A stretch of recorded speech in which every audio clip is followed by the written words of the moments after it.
So St. Patrick's Cathedral is saying we had no idea that it was going to end up like this. We just thought it was going to be a funeral for somebody who was a Catholic. Turns out the person not only was not Catholic, it was an atheist and obviously a trans activist and all that. And it was going to become this opportunity to like rub it in our faces or whatever. Let's assume that St. Patrick's Cathedral is telling the truth, which is a plausible. Catholics need to understand it's a plausible thing that this could have unfolded like that. Father James Martin, though, did know because he was invited. And if he was invited to this, why didn't the alarm bells go off? Why didn't Father James Martin say, "Wait a minute now, I might go to some sort of a service for an atheist trans activist to try to proclaim the mercy of God or something like that to the audience, but this is a group of trans activists that want to have so-called funeral service for an atheist trans person in St. Patrick's Cathedral."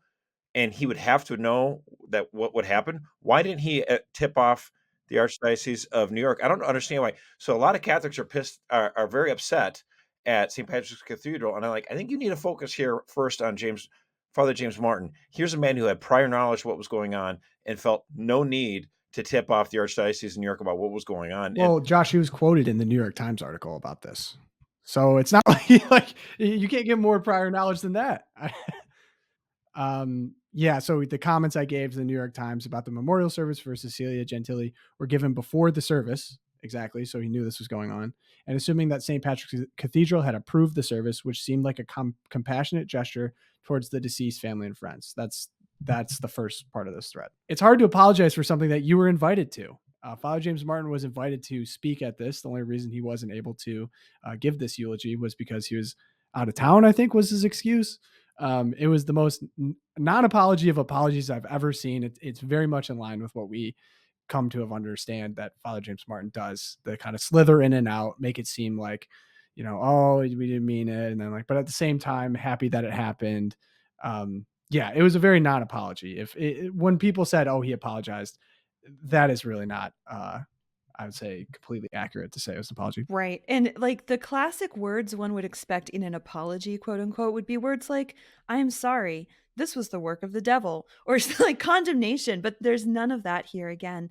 And I think, too, like a priest is bound. He knew the name of the person who was going to be recommended. And even if he had thought, well, oh, the cathedral okayed it, so it must be all right now, he's not an uneducated man. I mean, he should have told the archdiocese, look, the cathedral just approved a non-Catholic's funeral at America, and it's going to be drag. I think people are upset because we've seen weak leadership from our bishops for how many years now? There's been so many times stuff like this has happened and nothing's been done. So it's not like this anger is just like, oh, it's random anger on Twitter from people who want things done properly. It's like even that apology refused to call out exactly who this is. These are LGBTQ activists. These aren't just a random cropping of people who hate the church, just happen to show up and deceive some church.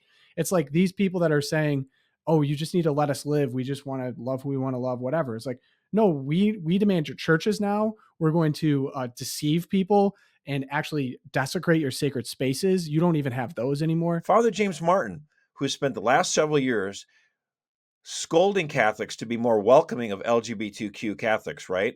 And yet they're the ones who aren't showing charity or welcoming spirit. They come into our church and they mock us in our faces. So that whole experiment you have, James Martin, of trying to get Catholics to be nicer and compassionate and welcoming to LGBT Catholics, and then this is how we are treated. Yeah, no, thank you. That was exactly my reaction when the organizer of this event, who's another drag queen, calls himself Cyan Doroshow.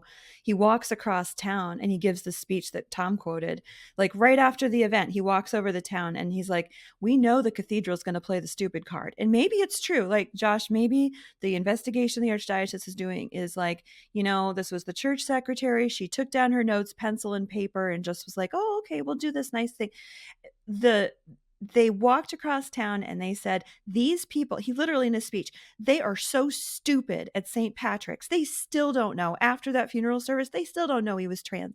Or she was trans is what they called him. I can't even talk anymore. But but this middle finger at the church, and then we're the ones who are beat over the head with, you're so conservative, you're so hateful, you're so non-accepting, you're so exclusive. The total gaslighting. Like, we need to offer our reparations for these kind of activities for these people.